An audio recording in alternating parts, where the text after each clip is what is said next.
up? Welcome to Raising Only Royals channel or Facebook, or you might be on YouTube. Whichever one, thank you for coming. It's your girl, Mama Ron, as you all know. And today I'm going to be talking to you guys about how to prepare for a home birth. I always get questions on like, what tools do I need?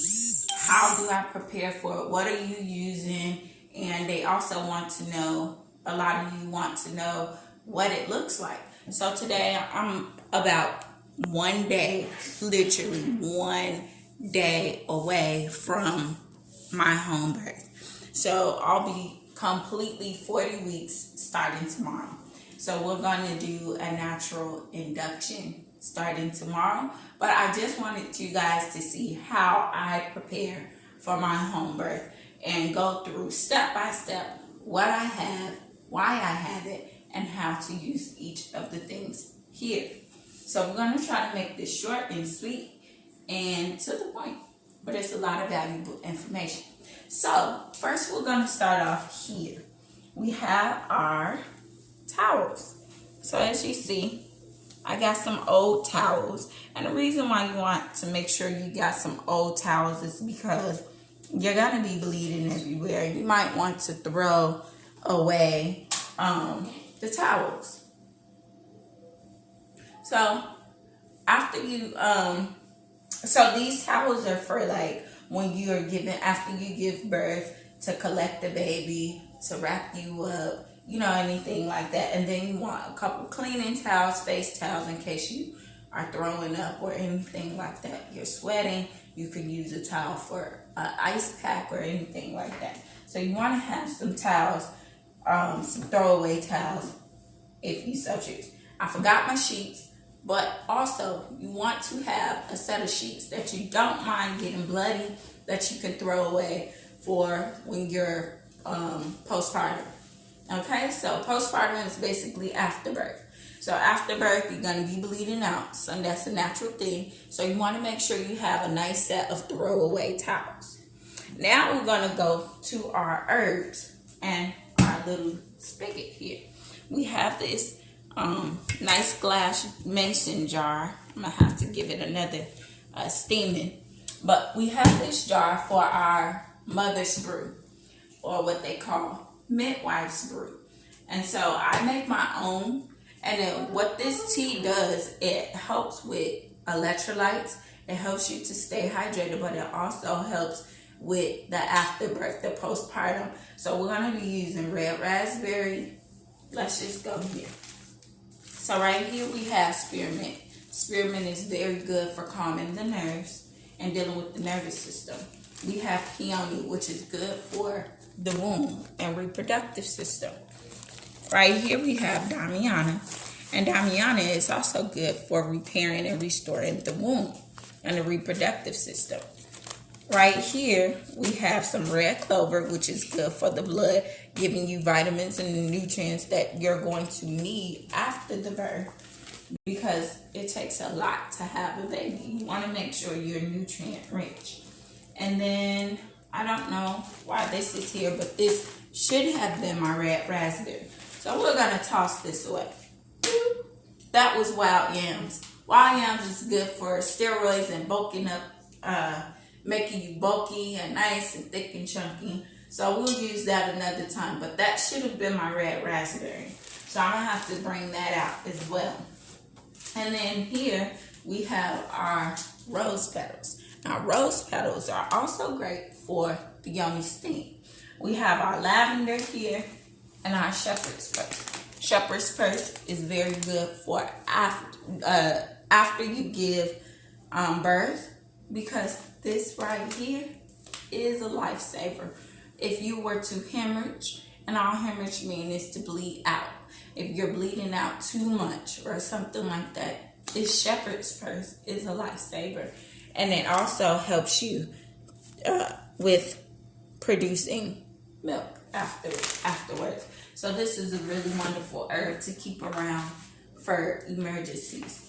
and then the lavender keeps you calm. We're gonna combine this one in a couple ways. So I got a big fresh new pack of my lavender herb, only because I'm gonna mix this in my yoni steam after for postpartum to help seal that womb up, close it up, get it nice back where it needs to, as well as breastfeeding helps to contract the uterus and shrink it back to its normal size as quickly as possible.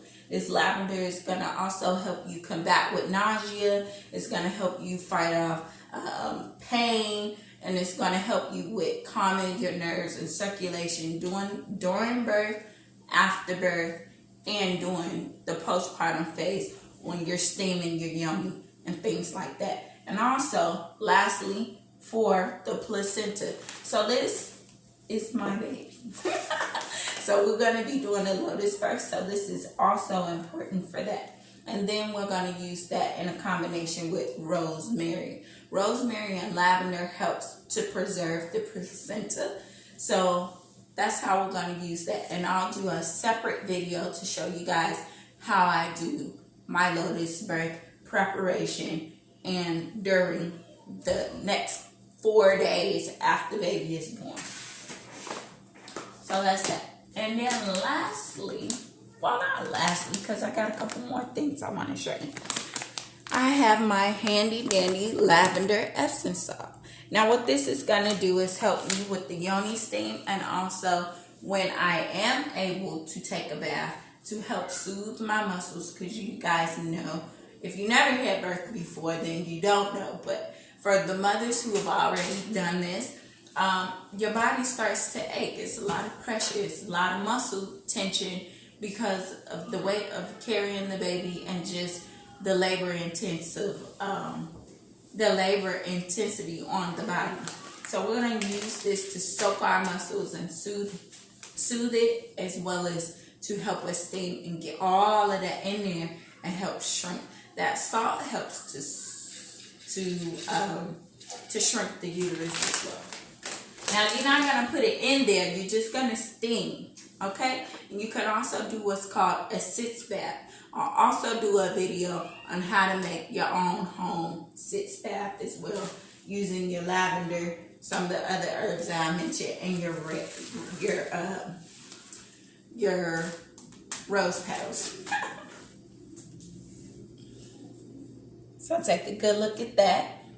And then we have this. This, like I mentioned before, is for our womb steam, or what's called mother brew. So this is another video. Our next video that's coming up is how to make your mother's brew and to prepare for the home birth. Now we're going to move on to our sterilization. Our sterilization is our gloves. If you have a midwife, you have a doula, you have a sister circle, or anybody that's coming, you want to make sure you have some sterile gloves on deck in case they need to wipe some stuff down, or if they're going to help assist with the birth. You want to make sure you have some of these just to keep sanitary. You want to make sure everybody's hands are nice and clean. Okay? And then the next sterile thing that we have is our peroxide. You want to use peroxide or witch hazel. Witch hazel is better than peroxide in this case for birthing, because you're going to add it to your handy dandy bottle. I call this a douche bottle or a spray bottle or something like that. Oh, and then I want to let you guys see how it looks. So this is the little brand that I'm using. It's like a little spray bottle, and it helps you, like when you take it out, this is what it looks like. Let's just, it comes in a nice little package. As y'all see, I've already went through it. Got a little tear on there. So all we got is this little spigot. You bring it up like that. It's a cute little tool. And then when you squeeze it, it sprays. So you're gonna, I don't know if this is too much for y'all, but you're gonna put your tea that I told you about, that we're gonna make our yoni steam tea. we're going to put some of that in this bottle, and it's going to help you heal your lower part. So if you were to tear a little bit, or just from it being an open wound, the first couple days you won't be able to really take a full shower, but you'll be able to use this to cleanse yourself and make sure that you're nice and clean down there and fresh. So we're going to use a drop of lavender oil and some other teas, herbs, and we're going to strain it and put it in our bottle and just give it a nice little squeeze. Okay, and that's pretty much what this little gadget is for. And when you combine your herbs with the witch hazel, or in this case peroxide, it helps to seal up your wound. So you want to make sure you have one of these handy. Usually in the hospital, they'll have one for you, and they'll have a sterile solution for you, but this is a home one. So I'm going to show you guys how to make your own sterile solution at home. It's 100% natural and safe for the yoni, and it's chemical free.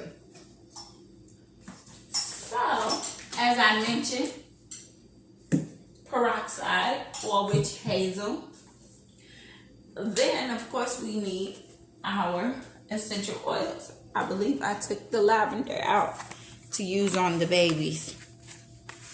But here, our main two ones is our tea tree and lavender. I did take out the lavender to use on my daughter because she got a boo-boo.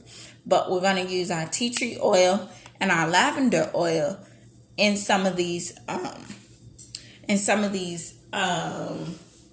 methods that I was telling you about, like our yoni steam, as well as our placenta preparation, and also in your water for your yoni steam and for your yoni wash, and in the water to just soothe you when you put your Epsom salt and your lavender oil in there. It helps to soothe and relax the muscles. So we can use this in a lot of ways. Also in a pain remedy for soothing and relaxing the muscles. If you're having contractions, you could take that with a combination of oils and rub it onto the painful areas to help to soothe you and relax the muscles, like I mentioned before. So that's that. Now we're going to move on to our nursing pads. So this is for postpartum. This is after birth, because you're going to be leaking. The first 3 days, if this is your first pregnancy, then you might not have to worry about it as much in the beginning, the first 3 days, because it typically takes about 3 days for your milk to fully come in. So for some women that produce a lot of milk, it's okay for you to have some of these on deck, because you might be leaky. And then I have this cute little gift that was given to me by my big sister.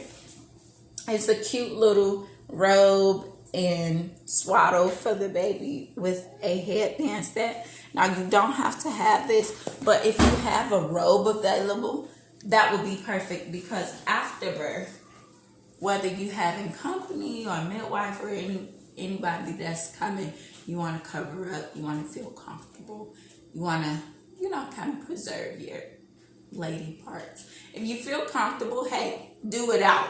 But this is good just for comfort reasons after you have baby, just to cover up after you get out the pool and just walk around and get back in, go and get in the bed or do whatever you have to do. And now, these are really, really important. These right here are must-haves. So I'm going to show you one by one what they are and why I have it. So this is After Ease. So After Ease goes without saying, it's for postpartum. So it has a bunch of different herbs to help the woman to recover after birth. So if you're struggling, like I told you, with hemorrhaging or low energy, low nutrition, you feeling lethargic, or you just out of sorts, this is a really good tincture to have. And actually, my sacred birthing sister, she gave me this. And I'm so grateful that she did, because after, I normally don't have any issues after birth, but if you were to have some, it's good just to keep handy.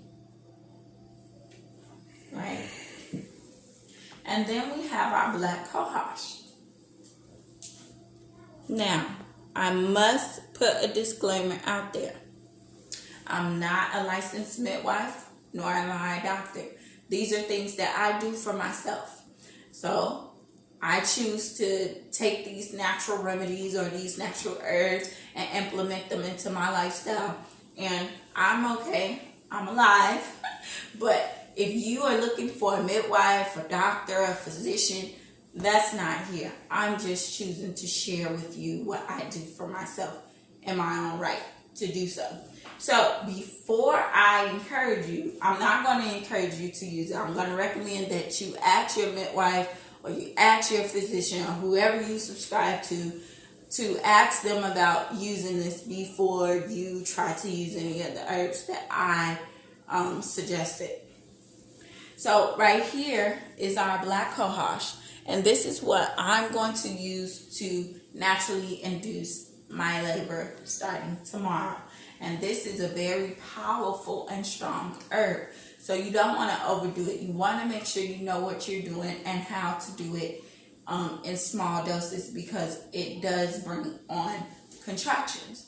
And what it does is it's a cleanser, essentially. So what it does is it cleanses and it starts to flush out, causing the uterus to contract and bring out everything, essentially. So be careful with this. Know what you're doing before using it. Now we have our shepherd's purse. As I mentioned before, we have two forms of shepherd's purse here. We have our tea, which is what we're going to put it in our cylinder over here in our mother's brew. And then we also have our tincture.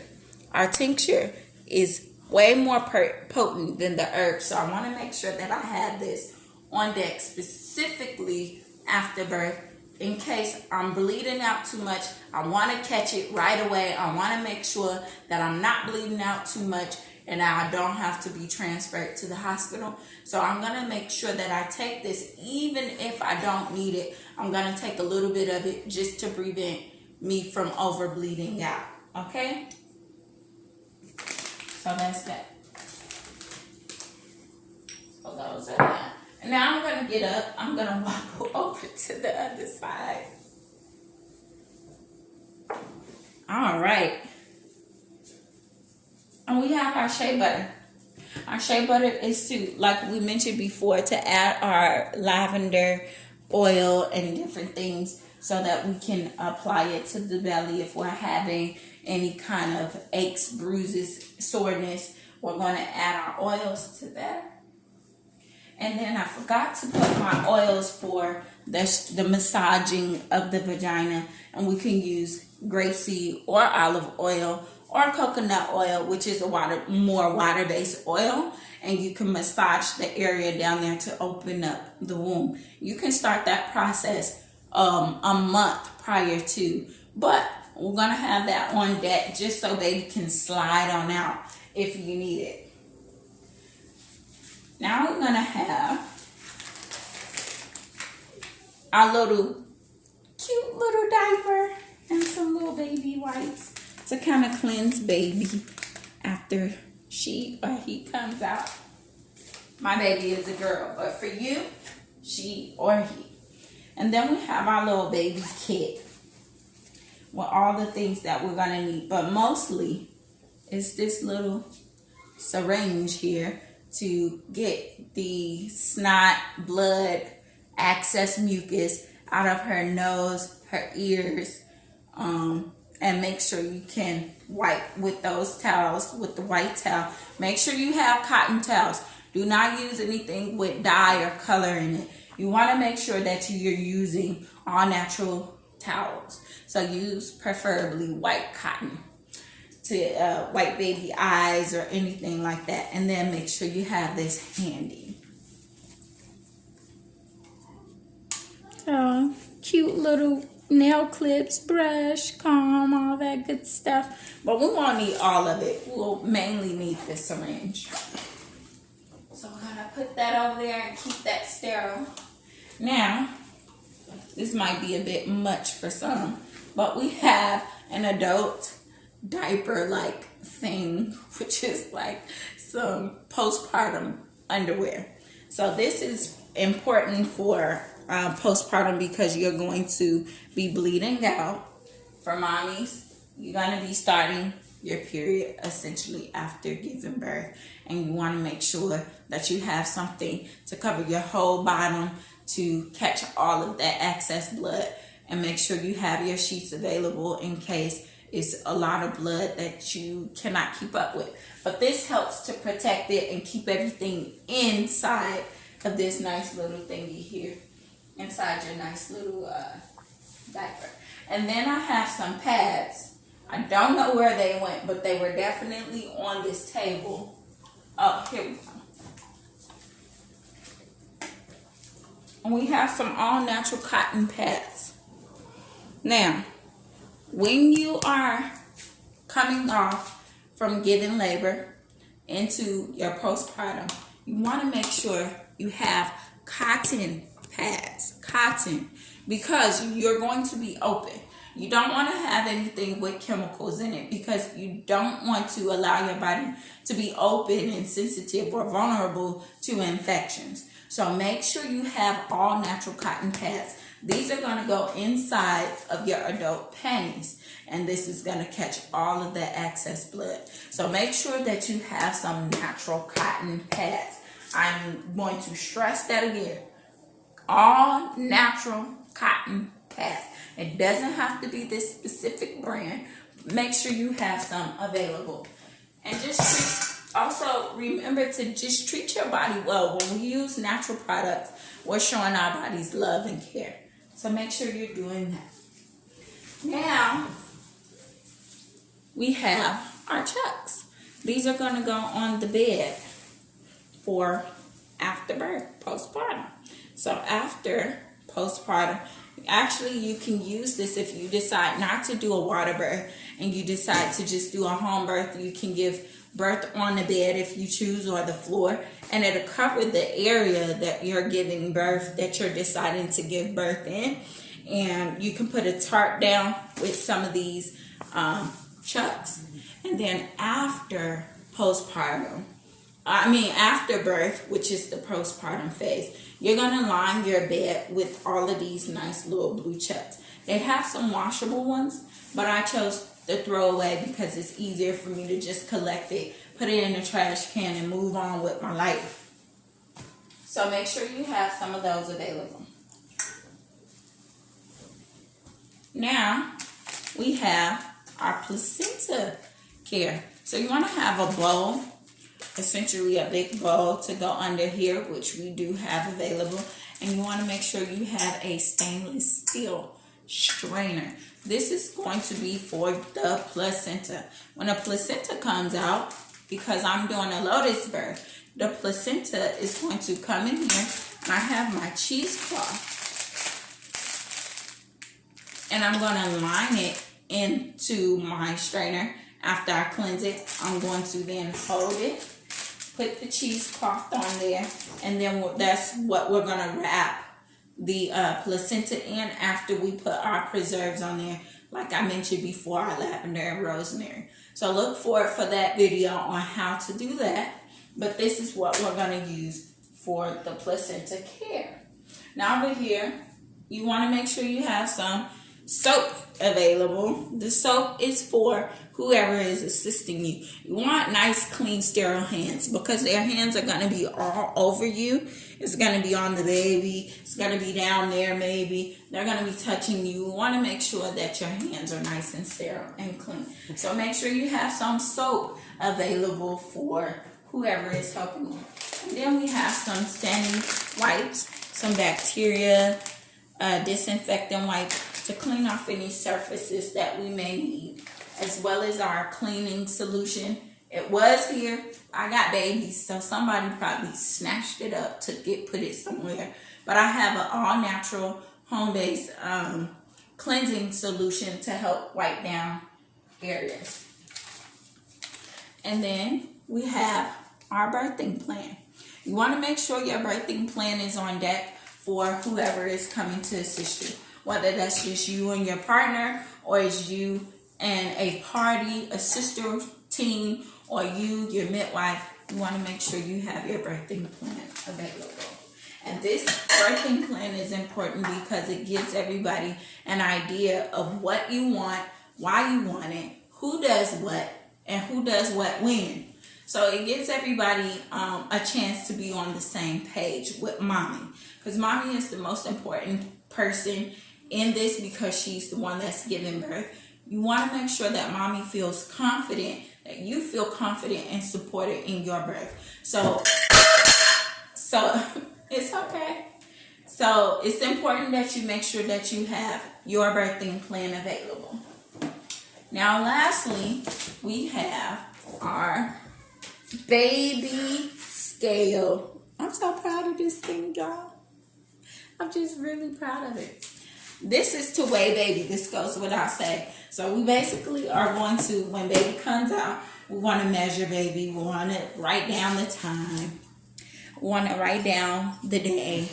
And we want to write down baby's weight just to see. Make sure baby is healthy. You know, usually when it's your first baby, the baby might be somewhere around 6 pounds, 7.5 pounds, somewhere around there. But the more babies you have, the bigger they may be. One of my daughters was 9 pounds when she came out. So this is a good way to see where your baby's birth rate is and to kind of keep up with after the baby comes out, if the weight is increasing, decreasing, and how to measure and make sure baby is nice and healthy. So that's that. And there you have it, y'all. I know I didn't have every single thing, but I did tell you every single thing that I use in my home birth. Oh, one more thing. Pool. You want to make sure you have your pool. If you don't have a pool, that's completely fine. Like I mentioned before, you can give birth on the bed, on the floor, or you can use your tub. If you have a nice sized tub, feel free to get comfortable in your tub, and you don't have to spend money on this. But I wanted a pool just to make sure that I'm comfortable, that I'm also having a sister team, so I want to make sure that that I have enough space to display the birth. And so that's what I chose. And we're going to blow it up when active labor start. We're going to blow it up more, but make sure you have a nice sturdy pool for your birth. And that is it. Those are all the tools that I use for my birth. So I'm out of breath. I gotta go. Thank you for watching. Thank you for coming. Thank you for staying available to watch the whole entire video. If you like it, please subscribe to our channel, our YouTube channel at Raising Only Royals on YouTube. And make sure you like our Facebook page, our Raising Only Royals on Facebook, and Instagram, Raising Only Royals on Instagram. We love your support. We love your feedback. We love your questions. So bring them on.